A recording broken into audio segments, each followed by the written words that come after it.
नमस्कार, इमेज विशेषमा हार्दिक स्वागत छ। दर्शकबिन, यतिखेर विश्व कोरोनाबाट ग्रसित छ। कोरोनाकै कारणले विश्वमा यतिखेर लाखौं करोडौं मानिसले आफ्नो रोजगारी गुमाइरहेका छन्। यसको प्रत्यक्ष असर नेपालको अर्थतन्त्रमा पनि परेको छ। विशेष गरी रेमिटेन्स नै अर्थतन्त्रको एउटा प्रमुख आधार स्तम्भ रहेको नेपाल जस्तो मुलुकमा असर त पर्ने नै भयो। रोजगारी गुमाएकाहरूलाई अब कसरी रोजगारी दिने अथवा कसरी व्यवस्थापन गर्ने भन्ने एउटा ठूलो चुनौतीको रूपमा पनि कोरोनाले खडा गरिदिएको छ। नेपालको सन्दर्भमा अब रोजगारीका क्षेत्रहरू कुन कुन हुन सक्छन्, बेरोजगार भएका युवाहरूलाई कसरी काम लगाउन सकिन्छ, यी विषयवस्तुहरू भने अहिले जटिल बनेका छन् र महत्त्वपूर्ण गृह कार्य गर्नुपर्ने अवस्था पनि सृजना भएको छ। आज हामीले यसै विषयवस्तुमा केन्द्रित रहेर छलफल गर्ने जमर्को गरेका छौँ। वास्तवमा अहिले श्रमिकहरूलाई श्रम मन्त्रालयले व्यवस्थित गर्न अथवा सही रूपमा रोजगारी प्रदान गर्नका लागि के कस्ता रणनीतिहरू बनाइरहेको छ त? यस विषयमा छलफल गर्न आज हामीले मन्त्री श्रम, रोजगार तथा सामाजिक सुरक्षा रामेश्वर राय यादवलाई निम्त्याएका छौँ। आउनुहोस्, उहाँलाई कार्यक्रममा स्वागत गरौँ। स्वागत छ मन्त्रीज्यू। धन्यवाद। सन्चै हुनुहुन्छ? ठिक छ। अहिले यो कोरोना महामारीले हामी मात्र नभएर विश्व नै अत्यन्त ग्रसित छ। यसको प्रत्यक्ष मार एउटा सानो बालकदेखि वृद्धसम्म परिरहेको छ। यसको अर्थ यो होइन कि रोगबाट ग्रसित हुनु सँगसँगै कतिले रोजगारी गुमाइरहेका छन्, त्यो रोजगारीको असर प्रत्येक व्यक्तिमा परिरहेको छ। एउटा युवा बेरोजगार हुँदा परिवारमा समस्या परिरहेको छ। त्यो हामी नेपालीहरूमा पनि प्रत्यक्ष रूपमा प्रभाव पर्ने भोलिका दिनमा निश्चित छ। लाखौं युवा चाहिँ वैदेशिक रोजगारीमा छन् हाम्रा, ती युवा भोलि फर्किने निश्चित छ। अब यिनीहरूलाई कसरी व्यवस्थित गर्ने, कसरी अगाडि बढ्ने भन्ने टटकारो समस्याको रूपमा देखिएको छ। वास्तवमा मन्त्रीज्यू, के छ प्लान अब यो समस्या समाधानका लागि? धन्यवाद। अहिलेको परिस्थितिमा तपाईँले उठाएको प्रश्न बडो सान्दर्भिक छ। तपाईँले यो प्रश्न सोध्नुभन्दा अगाडि नै सोध्नुभयो, सन्चै हुनुहुन्छ? म सन्चो भएर के गर्नु? मुलुक सन्चो छैन, नेपाली सन्चो छैन, नेपाली मन अलि उद्वेलित छ। यो रोग भएर होइन, रोग नहुँदै एउटा जुन सन्तासको वातावरण, एउटा भयको वातावरण, एउटा बेचैनीको वातावरण बढेको छ नेपाल लगायत सम्पूर्ण विश्वमा, त्यो चाहिँ चिन्ताजनक परिस्थिति छ। र विश्वका अन्य मुलुक जस्तै हामी पनि चिन्तित छौँ, हाम्रा नागरिकहरू पनि चिन्तित छन्। हामी चाहन्छौँ यो परिस्थितिबाट चाँडै हामी निक्लियौँ। नेपालीहरू, कमसेकम जुन नेपालीहरू हिजो आफ्नो पाखुरामा भरोसा गरेर, आफ्नो श्रमलाई विश्वास गरेर, आफ्नो देशभित्र रोजगार नपाइरहेको अवस्थामा बाहिर गएर आफ्ना मेहनत पसिना गरेर आफू रोजगारमा बस्ने, आफ्ना आश्रित परिवारलाई पनि भरण पोषण गर्ने र साथै त्यही पसिनाको कमाइका केही अंशहरू देशलाई पनि रेमिटेन्सको रूपमा दिएर हामी सँगै देश धानिरहेछौँ। हामी गर्व गर्छौँ र त्यो गर्व गर्ने जुन परिस्थिति थियो हिजोको दिनमा, त्यो अहिले घट्दै जाने सन्तास हाम्रो मनमा परेको छ। मन्त्रीज्यू, यहाँले श्रम मन्त्रालयको जिम्मेवारी ग्रहण गर्दै गर्दाखेरि म सकेसम्म मेरो देशका युवाहरूलाई देशमै रोजगारी दिने प्रयत्न गर्छु भन्नुभएको थियो। यो भनाइलाई सार्थक तुल्याउन अहिले महत्त्वपूर्ण अवसर, राम्रो मौका आएको भन्ने ठान्नु भएको छ कि छैन? तपाईँले सम्झना छ, त्यसको लागि धन्यवाद। म त्यतिखेर इफोर्ट गरेर नेपालीहरूलाई भित्र ल्याउँछु भन्ने मेरो मनमा एउटा अठोट थियो। त्यतिखेर यो सन्तासको वातावरण थिएन। तर हेर्नुहोस्, संयोग यो भयावह परिस्थिति आएर जसलाई हामीले बोलाएर यहाँ रोजगारको सृजना गर्छौँ भन्ने अठोट लिएका थियौँ, मैले लिएको थिएँ, त्यो वातावरण स्वतः सृजना भयो। यो कोरोना, यो कोभिड-19ले त्यो वातावरण बनाइदियो।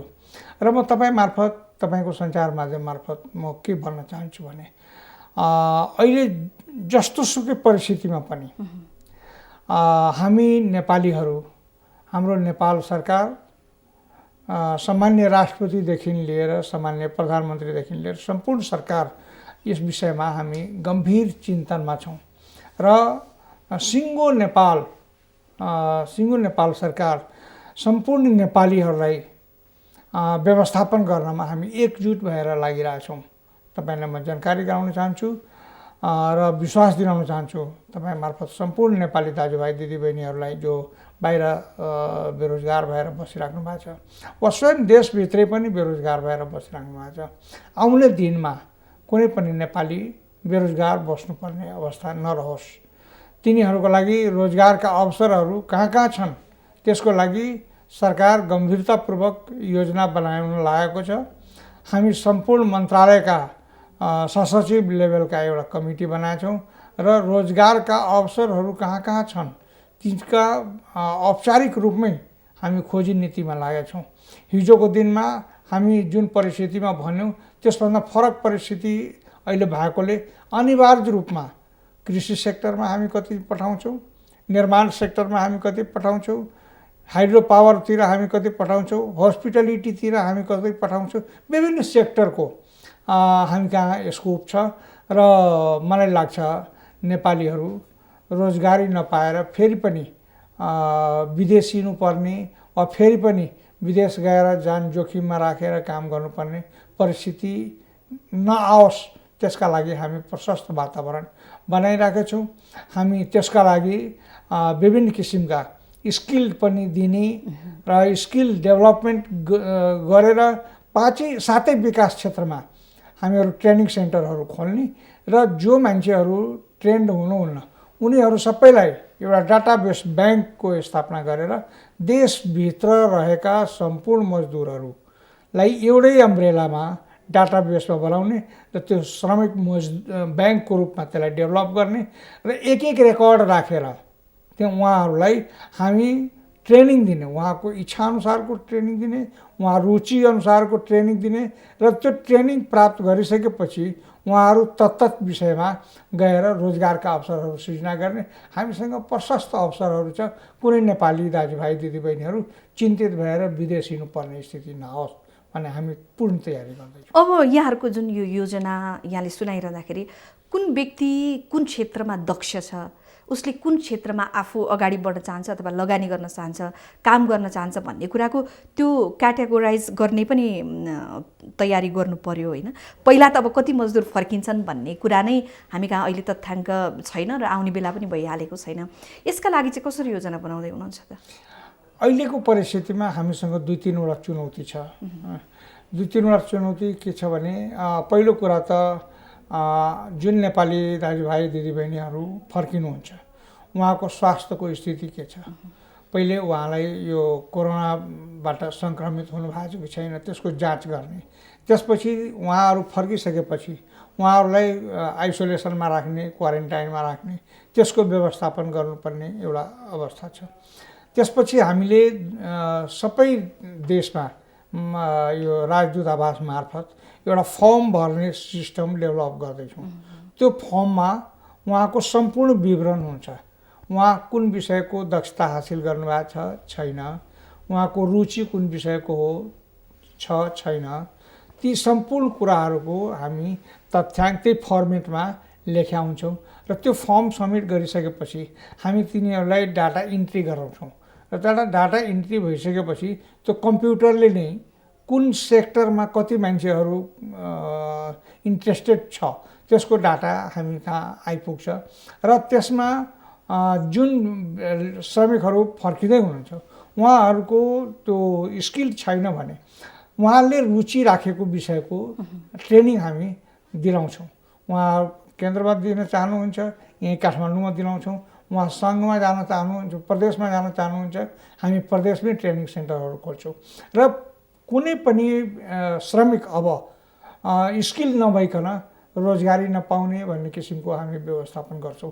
त्यसले गर्दाखेरि स्किल भएन भने दुईटाको नोक्सान हुन्छ, एउटा उत्पादकत्व घट्ने है र श्रमिकले पाउनुपर्ने जति उसको तलब हुन्छ, स्केल हुन्छ त्यसमा पनि घटी हुने है।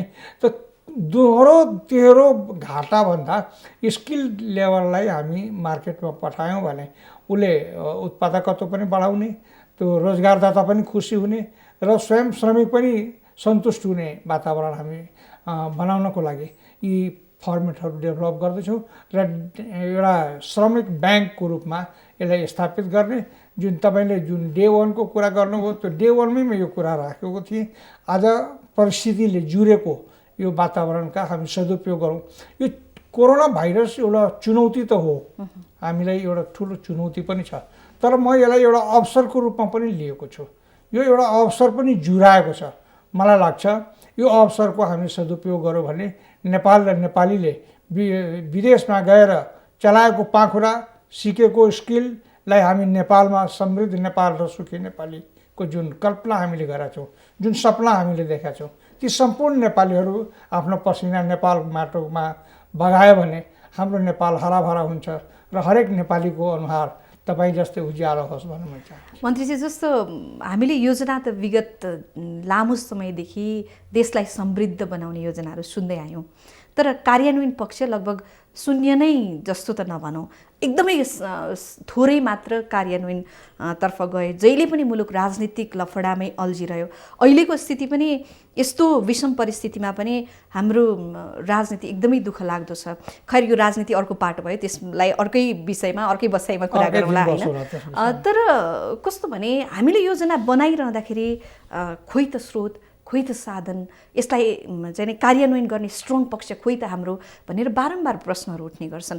जब विदेशमा गएका युवाहरू फर्किन्छन्, नेपाल फर्किन्छन्, तिनीहरूलाई यहाँले भन्नुभयो जस्तो एकदमै राम्रो ट्रेनिङ दिने, उनीहरूलाई काम लगाउने, त्यसबाट उत्पादन लिने, जसरी हाम्रो आयातित अर्थतन्त्र छ त्यसलाई हामी चाहिँ कम गरेर निर्यातमा बदल्न सक्ने हुने भन्ने हाम्रा स्ट्रङ स्रोतहरू चाहिँ के छन् त त्यसो भए?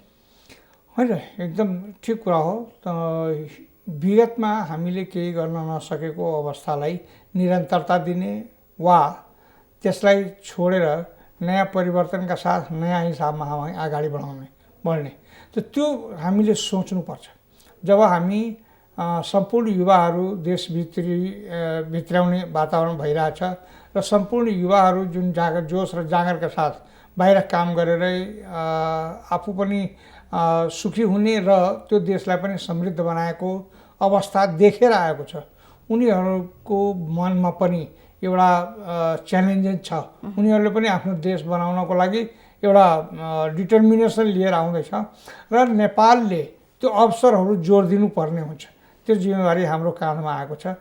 म तपाईँलाई विश्वास दिलाउन चाहन्छु, अहिले हामी जसरी सम्पूर्ण मन्त्रालयहरू एउटा कोअर्डिनेसनमा छौँ, जसरी हामीहरू आपसमा समन्वय गरेर एउटा नयाँ किसिमको योजनाहरू तर्जुमा गर्ने र अगाडि बढ्ने जुन हाम्रो एउटा अठोट छ, त्यो अठोटले हामीलाई त्यो प्रेरित गरिरहेछ र स्वयं प्रधानमन्त्रीजी, सामान्य प्रधानमन्त्रीजी हामीलाई बारम्बार घच्च्याउनुहुन्छ, सामान्य राष्ट्रपतिजीले हामीलाई बारम्बार घच्च्याउनुहुन्छ र हामी सबै मन्त्रीहरू पनि आपसमा समन्वय गरेर अब हामी बस्ने होइन, अब हामी सम्पूर्ण नेपाली खट्ने हो, नेपाल बनाउने हो भन्ने जागर सबैमा आएको छ। विगतका दिनहरूलाई कोट्याएर फेरि उदासीन भएर बस्ने परिस्थिति गइसक्यो, त्यसैले हामी अगाडि बढिरहेछौँ। हजुर मन्त्रीज्यू, अर्को कुरा जस्तो अहिलेको स्थितिमा नेपालमा ठिकै छ, कोरोनाको प्रभाव अलिअलि परे पनि मृत्युसम्मको स्थिति छैन, त्यो आफैमा खुसी हुने कुरा हो। तर जति पनि विदेशमा विशेष गरी श्रम गरिरहनुभएका नेपाली श्रमिकहरू हुनुहुन्छ नि, उहाँहरूले चाहिँ अप्ठ्यारो परेका गुनासाहरू पनि गरिरहनु भएको छ कि उनीहरूले चाहिँ अब भोलि स्थिति उनीहरू आफै फर्केर आउन नसक्ने हुन्जेलसम्म राज्यले त्यसै छोडिदिने कि नागरिकहरू अप्ठ्यारो पर्यो भने उनीहरूको उद्धार पनि गर्ने केही रणनीति छैन त्यसतर्फ? मैले किन भन्न खोज्दैछु भने कोरोना चाहिँ एउटा मुलुक प्रवेश गर्छ, त्यसपछि बिस्तारै अर्को अर्को अर्को हाम्रो रोजगारीका विशेष केन्द्र भनेको खाडी मुलुक हो। भोलि त्यहाँ अमेरिका, इटाली जस्तो स्थिति आयो भने हामीले आफ्नो मुलुकमा नागरिकहरू फर्काउन सक्ने अवस्था त्यतातिर चाहिँ ध्यान दिन भ्याउनु भएको छ कि छैन यहाँले? हामी पुरै ध्यान दिएका छौँ। हामी पुरै योजनाबद्ध ढङ्गले सम्पूर्ण नेपालीहरू त्यो विश्वको जहाँसुकै होस् वहाँ हामीले हाम्रो नजर पुगेको छ। हाम्रा राजदूतावासहरू सबै ठाउँमा छन्। अहिले पनि त्यसो त मजदुरहरू त अत्तालिएकै थिए नि, यसतर्फ चाहिँ ध्यान किन गएन त सरकारको? अनि गएको छ। हामी भर्खर तपाईँलाई भन्नै पर्दा भर्खर हामीलाई खबर आएको छ, त्यो कुवेतबाट तुरन्तै ल्याउनु पर्ने स्थिति सिर्जना भएको छ। अन्य मुलुकहरूमा हामीहरूले कुरा गरेका छौँ, हाम्रो सामान्य प्रधानमन्त्रीले कुरा गरेर सामान्य अवस्था बनाउनु भएको छ, त्यहीँको नागरिक सरहको सुविधा दिएर हाम्रो नेपालीहरूलाई राखेको छ। तर त्यहाँ अत्तालिनु पर्ने अवस्था छैन। अहिले अत्तालियो भने हाम्रो नोक्सान हुन्छ। अहिले हामी डिसिप्लिन वेमा बस्ने, जहाँ जुन देशमा छौँ त्यो देशको सरकारको निर्णय र निर्देशन मानेर आइसोलेसनमा बस्ने, हामी क्वारेन्टाइनमा बस्ने, आफ्नो जीवन रक्षा गर्ने प्रथम दायित्व हो। र उहाँहरू जहाँ जहाँ हुनुहुन्छ त्यहाँ आफ्नो जीवन रक्षा गर्नुभयो भने नेपाली आफूलाई सुरक्षित महसुस गर्छ, नेपाल सुरक्षित महसुस गर्छ। तर त्यो परिस्थितिमा पनि जुन देशले अहिले हामी मजदुर बाहिरको मजदुरलाई राख्न सक्दैनौँ, हामी पाल्न सक्दैनौँ, तपाईँहरू फिर्ता लैजानुहोस् भन्छन् भने त्यस्तो अवस्थामा हामी राजदूतहरूलाई प्रष्ट रूपमा निर्देशन के दिएको छ भने कुनै पनि नेपाली दुःख नपाउन्। त्यहाँ उनीहरूले राख्ने परिस्थिति भएन भने हाम्रै आफ्नै कम्पाउन्डमा सेल्टर बनाउनु पर्यो भने पनि बनाउने। तर फेरि गुनासो त दूतावासले समन्वय गरिदिएन, फोन गर्दा पनि नउठाउने, यस्तो अप्ठ्यारो स्थितिमा पनि परिस्थिति भएको होला, भएन भन्ने गुनासो त्यो परिस्थिति कहीँ कहीँ भएको होला। तर हामी कडा निर्देशन दिएका छौँ र हामी रेगुलर कन्ट्याक्टमा छौँ। हाम्रो परराष्ट्र मन्त्रीज्यू रेगुलर कन्ट्याक्टमा हुनुहुन्छ र उहाँहरू कूटनीतिक प्रतिनिधि र राजदूतहरूलाई स्पष्ट रूपमा कडा निर्देशन दिइराख्नु भएको छ कि तिमीहरू सकेनौ भने त्यसको लागि हाम्रो नेपाल सरकार सहयोग गर्न तयार छ, तर तिमीहरूलाई दुःख दिने काम नगरौँ। अब अहिले भन्ने बित्तिकै त्यो प्लेन उड्दैन, त्यहाँ पनि क्वारेन्टाइनमा राखेका छन् सबैलाई। हामी चाहिँ अल्पविकसित मुलुकका नागरिक भएर होला यो दुःख भोग्नु परेको, नत्र भए विकसित मुलुकहरूले त आफ्नो नागरिक त खुरुखुरु लगे नि। किन नेपालमा यत्रो धेरै महामारीको स्थिति पनि थिएन, तै पनि लान त लगे। लकडाउन भएको कारणबाट त्यहाँ अप्ठ्यारो परेको छ। हामीसँग त्यति आफ्नै प्लेनहरू पनि छैन, हामीहरूको त्यो अवस्था पनि छैन। त्यसैले अहिले पनि केही बिग्रिसकेका छैन। हामीहरू आउन नपाएर नेपालीहरू मर्न लागेको अवस्था कहीँ पनि छैन, खानै नपाएर मर्न लागेको अवस्था पनि कहीँ पनि छैन। थ्याङ्क्स गड कि अपेक्षाकृत जुन देशमा हुनुहुन्छ नेपालीहरू मोर सेफ त्यहाँ, र अहिले नेपालमा पनि हामीहरू मोर सेफ छौँ। अहिलेसम्म जम्मा 57वटा केस हामी कहाँ भएको छ यत्रो दिनमा। हामी त्यसको लागि आत्मसंयमित छौँ। हामी आइसोलेसनमा बस्ने प्रयास गर्दैछौँ। तपाईँका आउनुभन्दा अगाडि पनि हामी आइसोलेसनमै थियौँ र त्यो आइसोलेसनलाई मेन्टेन गर्छौँ, आफै घरभित्रै क्वारेन्टाइनमा बस्छौँ। त्यसले गर्दाखेरि पनि हाम्रो त्यो सङ्क्रमित हुने सङ्ख्या कम छ। तर बोर्डर खुला भएकोले पडोसी मित्र राष्ट्रहरूबाट जुन इन्ट्री भइरहेछ त्यसले गर्दाखेरि हाम्रो ग्राफ बढाए पनि हाम्रो स्वयं नेपालभित्रैको कोरोना सङ्क्रमितहरूको सङ्ख्या कम छ। त यसलाई हामीले निरन्तरता दिउँ सबै नेपालीहरू। र त्यसको अलावा बाहिर जुन दाजुभाइ दिदीबहिनीहरू हुनुहुन्छ उहाँहरूलाई पनि उचित समयमा हामीहरू त्यो अप्ठ्यारो पर्ने बित्तिकै हामी लिफ्टअप गरेर ल्याउँछौँ। त्यो अलिकति यो लकडाउनको परिस्थिति खुकुलो होस्, उहाँहरूलाई धैर्य धारणको लागि निवेदन गर्छु, आग्रह गर्छु, प्रार्थना गर्छु र उहाँहरू संयमित भएर बसिदिनुहोस्। हामी तपाईँहरूसँगै छौँ भन्ने अनुभूति गराउन चाहन्छु। आशा छ अब जुनसुकै मुलुकमा रहनुभएका नेपालीहरूले पनि म नेपालको नागरिक हुँ, मेरो सरकार छ, मेरो मन्त्री छ भन्ने खालको त्यो वातावरण बनाइदिनुहुन्छ भन्ने आशा गरौँ। मन्त्रीज्यू, यी त भए विदेशमा रहेर पसिना बगाइरहनुभएका नेपालीहरूका कुरा। नेपालमा पनि 40-50 लाख मजदुर त छन्। अहिले कति अप्ठ्यारोमा पर्या होला नि, त्यतातिर ध्यान दिनु भ्याउनु भएको छ? एकदम ध्यान दिइरहेको छु। धन्यवाद तपाईँले यो बडो जेन्युन क्वेसन उठाउनु भयो। पहिलो कुरा त के गरौँ बुझ्नुहोस् भने हामी कहाँ त्यो लेबरहरू कति छन् त्यसको तथ्याङ्क छैन। अहिले आकलन मात्र 40-50 लाख होला नि। यो अनुमानको भरमा हामी भन्छौँ है। प्रत्येक वर्ष तकरिबन 5 लाख लेबरहरू बजारमा आउँछन् है। त्योबाट पनि मान्छेहरूले मल्टिप्लाई गर्छ है। तर सत्य कुरा के हो भने हाम्रो देशमा कस्तो कस्तो लेबर छ त्यसको तथ्याङ्क राख्ने कुनै निकाय छैन। म पहिलोचोटि मन्त्री भएर आएपछि एउटा लेबर ब्याङ्क बनाउनुपर्छ। त्यो लेबर ब्याङ्कमा हामी सबै किसिमको लेबरहरूको इन्ट्री गर्ने, डाटा राख्ने र एउटा बटन दाब्ने बित्तिकै यो देशमा प्लम्बर यति छ, यति आवश्यक छ भन्ने कुरा देखियोस् है। त जति हामीसँग छ त्यसको पनि डाटा निस्कोस्, जति आवश्यकता छ त्यति पनि डाटा निस्कोस्। त त्यो लेबर ब्याङ्कको कन्सेप्ट डेभलप भइसकेको छैन। मैले त्यसको लागि होमवर्क गराउँदैछु। हामीले एउटा कमिटी बनाएको छौँ र त्यो कमिटीले त्यसको लागि होमवर्क गर्दैछ। हजुर, यो सङ्ख्यामा भोलि हामीले होमवर्क गरौँला, यसको सङ्ख्या निकालौँला, कुन ठाउँमा कहाँ कति काम गरिरहेछन् भन्ने कुरा हामी कहाँ तथ्याङ्क छैन, त्यो दुःख कुरा हो। तर भोलि यो निकाल्नुपर्ने जरुरी पनि छ। अब त अझ टटकार रूपमा आवश्यक पनि भइसक्यो होइन। तर अहिले जति पनि अब दुःख पाएका मजदुरहरू छन्, बिहान बेलुका के खाउँ भन्ने छ, दिनभरि काम गरेर खाने मजदुरहरूलाई त अहिले त समस्या छ। यहाँले पनि सुन्नुभयो होला, कति हजारौँ मजदुरहरू पैतालामा रगत बगाउँदै बाटो हिँडेर घर पुगे। त्यतातिर त सरकारले ध्यान दिन भ्याएन। फेरि किन त्यस्तो भयो? यो बिचमा केही समन्वय गरेर स्थानीय निकायहरूले लगे, त्यो आफ्नो ठाउँमा छ। तर त्यो सरकारले यस्तो छ, ल सरकार छ, तपाईँहरू नातिनुहोस्, हामी गर्छौँ भनेर त भन्न सक्नु भएन नि। फेरि भनेको छौँ, हामीले भनेको छौँ, गरेका छौँ है। नेपालको खोइ त रिजल्ट देखिएन नि। म भन्छु अलिकति कम्युनिकेसन ग्याप रहेछ।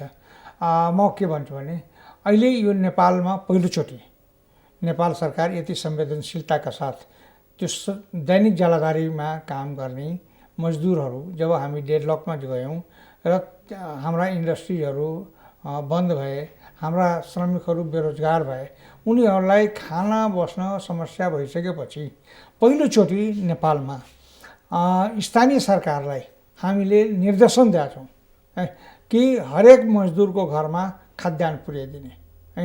र तपाईँलाई आश्चर्य लाग्ला कि हामी यो श्रमिकहरूको लागि गरेको व्यवस्थापन हाम्रा आम नागरिक जो सबल छन् तिनीहरू पनि लिने थालेका छन् है। उनीहरूको पनि घरमा यो 15 किलोको दरले, 20 किलोको दरले, 30 किलोको दरले चामल पुर्याउनु पर्ने भएकोले स्थानीय निकायका प्रमुखहरूलाई धौधौ भइरहेछ। त्यो त फेरि कमजोरी त हाम्रै हो नि, फेरि होइन र भने त्यो कुन लेभलको मान्छे हो, कसरी यसले राहत रकम लियो भन्ने कुराको खोजबिन गर्न सकेनौँ हामी। त्यसको हिसाब किताब हुन्छ। राहत कसले लिएको त्यसको तथ्याङ्क पनि बन्दैछ, त्यसको डायरी मेन्टेन पनि भइरहेछ। र जेन्युन मान्छेले पायो कि जेन्युन नभएको मान्छे जसलाई आवश्यकता थियो तिनीहरूले पाए, ती कुराहरूको पनि हिसाब किताब हुन्छ। त्यो त भोलि हुन्छ। तर अहिले त खाद्यान्न आपूर्ति गर्नु पर्यो। हामी त्यो मान्छे सबल छ त्यसले नलिने रोक्न गयो भने त्यहाँ विवाद खडा हुने र रियल श्रमिकले नपाएको अवस्था आयो भने त्यहाँ पनि हामी दोषी देखिन्छौँ। त्यसैले हामी अहिले स्थानीय सरकारलाई के गरेका छौँ भने सबै श्रमिकहरूलाई पुर्याऊ। अब त्यसमा अनियमितता भएको, त्यसमा भ्रष्टाचार भएको वा त्यसमा पाउनु पर्ने व्यक्तिले नपाएको र नपाउनु पर्ने व्यक्तिले पाएको हिसाब किताब पनि हुन्छ। त्यो निकाय पनि त्यसमा सक्रिय नै छ। अब भोलि स्थिति सामान्य बन्दै जाँदा हिसाब किताब त गरौँला। तर आवश्यकता अहिलेको आवश्यकता चाहिँ श्रमिकले खान पायो कि पाएन भन्ने हो नि त। अहिलेको आवश्यकता हामीले पुरा गरेका छौँ। तपाईँ सिँगै नेपालमा कुनै पनि गाउँपालिका, कुनै पनि वडामा तपाईँ पत्ता लगाउनुहोस्, त्यहाँ खाद्यान्न नपुगेको ठाउँ छैन, भोकले मरेको अवस्था छैन। एउटा कुरा। अर्को कुरा के छ भने हामी नेपाली हौँ। नेपालमा अतिथि देवो भव पनि भन्छन्। त्यहाँ हुनेले नहुनेलाई बडो आदरपूर्वक बोलाएर खुवाउँछन्। त्यसैले त्यो कल्चरले पनि हामीलाई सहयोग गरिरहेको छ। ती मनकारी मनहरूले मान्छेहरूले त गरे, त्यो आफ्नो ठाउँमा छ होइन। तर सरकारले नै कति प्रभावकारी रूपमा काम गर्न सक्यो यो अवस्थामा भन्ने प्रश्न बारम्बार उठिरहन्छ मन्त्रीज्यू। सरकारले नेपालकै इतिहासमा पहिलोचोटि यति प्रभावकारी काम गर्यो कि कुनै पनि श्रमिकहरू भोकै नरहोस् र स्थानीय निकायले भएको बजेटको व्यवस्थापन गर्नलाई तिनीहरूलाई पहिले खुवाऊ भन्ने वातावरण बन्यो र नेपाल सरकारको निर्देशनमा, सङ्घीय सरकारको निर्देशनमा प्रदेश सरकार पनि सक्रिय भएर लाग्यो र स्थानीय सरकारहरू पनि सक्रिय भएर यो पहिलोचोटि नै हो नेपालमा कि व्यवस्थित रूपमा घर घरमा खाद्यान्न पुग्यो। कतिपय ठाउँमा त खाना पकाएरै खुवाएको छ। कतिपय ठाउँमा खाद्यान्न चावल, दाल, चुरा, चाउचाउदेखि लिएर तेलदेखि लिएर सबै थोक घर घरमा पुर्याएको छ। यो त मन्त्रीज्यू हजुरको कुरा सुन्दा त एकदमै सन्तुष्ट हुने ठाउँ छ। कोही भोकै मर्नुपर्ने स्थिति छैन, सबैको चाहिँ नि आनन्दले दिन बितिरहेछ भने जस्तो भयो। तर वास्तविकता त्यो छ कि छैन भन्ने त्यो कुरा वास्तविकता, चाहिँ त्यही वास्तविकता हो। मिडियाहरू अनुगमन गर्नुभयो भने थाहा हुन्छ होइन। तपाईँको मिडिया मार्फत म विश्वास दिलाउन चाहन्छु कि अहिलेसम्म नेपालको इतिहासमा यति व्यवस्थित रूपमा कहीँ पनि भएको थिएन। र अहिले पनि म तपाईँको मार्फत के भन्न चाहन्छु भने नेपाल सरकार तपाईँसँग छ। हरेक नेपालीलाई विश्वास दिलाउन चाहन्छु, त्यो खाना नपाएर मर्नुपर्ने अवस्था कुनै पनि नेपालीलाई कुनै पनि अवस्थामा हुँदैन, यो म विश्वास दिलाउन चाहन्छु। यति चाहिँ म ग्यारेन्टी लिन्छु। हामी लगभग कार्यक्रमको अन्त्यमा पनि आइसकेका छौँ।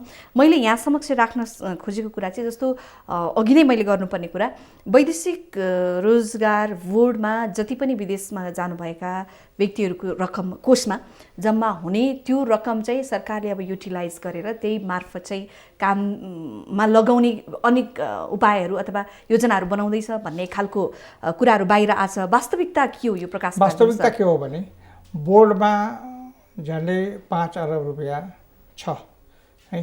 त्यो पैसा श्रमिकहरूले नै जम्मा गरेको पैसा हो। त्यो श्रमिकहरूकै हितको लागि पैसा हो। र त्यो श्रमिकहरू जो श्रम स्वीकृति लिएर गएका छन् तिनीहरू कुनै कारणले देहावसान भयो, कुनै कारणले मृत्यु भयो, आत्महत्या गर्यो वा त्यस्तो कुनै दीर्घरोगी भएर फर्किनु पर्यो भने उनीहरूलाई सहयोग गर्नको लागि पनि त्यो फन्ड हो। र त्यो कुनै कारणले मर्यो भने लास ल्याउनु पर्ने परिस्थितिहरू आयो र घरसम्म पुर्याउनु पर्ने वा त्यसका आश्रित परिवारहरूलाई पनि सहयोग गर्नुपर्ने त्यस्तो किसिमले पीडित व्यक्तिहरूको लागि राखिएको त्यो फन्ड हो। तर त्यो मजदुरहरूकै फन्ड हो, मजदुरहरूकै श्रमिकको पैसा हो। अब अहिले श्रमिकहरूमाथि एकाएक आइपुगेको बल्कमा जुन समस्या छ त्यो फन्डको हामी सदुपयोग गर्ने हाम्रो सरकारको निर्देशन छ, हामी गर्छौँ। तर त्यसका लागि पनि कतिपय कार्यविधिहरू बनाउनु पर्ने परिस्थिति हुन्छ। त्यो पैसा जहाँ पाए त्यहीँ खर्च गर्नलाई त होइन, त्यो पैसालाई कहाँ सदुपयोग गर्ने भनेर त्यसको नेपाल सरकारले दिएको निर्देशनअनुसार हामी त्यो कार्यविधिहरू बनाउँदैछौँ र त्यो कार्यविधिको आधारमा पैसा खर्च हुन्छ। त्यसमा पनि त्यो 5 अरब जुन रुपियाँ छ त्यसमा कति पैसा कुन शीर्षकमा खर्च गर्न सक्ने, जस्ता त्यो बोर्डले एउटा जसको अध्यक्ष मन्त्री स्वयं हुन्छ त्यो अध्यक्ष त्यो बोर्डले निर्णय गर्छ र एउटा कार्यविधि तयार गर्छ। त्यो कार्यविधिको आधारमा त्यो पैसा खर्च हुन्छ र निश्चित रूपमा अहिलेको जुन क्राइसिस छ कोरोना भाइरसको कारणबाट त्यो क्राइसिस मिट गर्नको लागि एउटा सहयोगी हातको रूपमा त्यो बोर्डको पैसा पनि हामी सदुपयोग गर्छौँ। सम्पूर्ण गर्न नसके पनि हामी पूर्ण रूपमा त्यति सबल त्यो फन्डले हुँदैन, तर केही न केही सहयोगी हातको रूपमा त्यो फन्ड त्यो बोर्डको पैसा पनि अगाडि आउँछ र त्यो सहयोग गर्छ। हजुर मन्त्रीज्यू, श्रमिक दिवसको पूर्व सन्ध्यामा आएर हामी समक्ष केही कुरा राखिदिनु भयो दर्शक समक्ष। यो महत्त्वपूर्ण समय र संवादको लागि धेरै धेरै धन्यवाद छ। र तपाईँलाई म हार्दिक धन्यवाद दिन चाहन्छु। यो मे दिवसको पूर्व सन्ध्यामा मलाई बोलाएर यहाँ आफ्नो विचारहरू राख्नुभयो, यथार्थ कुराहरू राख्ने अवसर दिनुभयो र यही अवसरमा यो मे 1 जुन आइरहेछ मजदुर दिवस, त्यो मजदुर दिवसको अवसरमा हाम्रा देशभित्र वा देश बाहिर रहेका सम्पूर्ण मजदुर दाजुभाइ दिदीबहिनीहरूलाई तपाईँहरूको योगदानबाट जुन वर्तमान परिस्थिति सृजना भएको छ त्यसको लागि तपाईँहरूलाई धन्यवाद पनि, बधाई पनि र शुभकामना पनि दिन चाहन्छु। त्यसको लागि तपाईँले अवसर दिनुभएकोमा तपाईँलाई पनि धन्यवाद दिन चाहन्छु। नमस्कार। दर्शकवृन्द, आज हामीले कार्यक्रममा नेपालभित्र र बाहिर रहेका मजदुरहरूको अवस्थाका बारेमा केन्द्रित रहेर छलफल गऱ्यौँ। यसका साथै कार्यक्रमको निर्धारित समय पनि सकिएको छ। म लगायत मेरो सम्पूर्ण युनिटलाई आज्ञा दिनुहोस्। नमस्कार।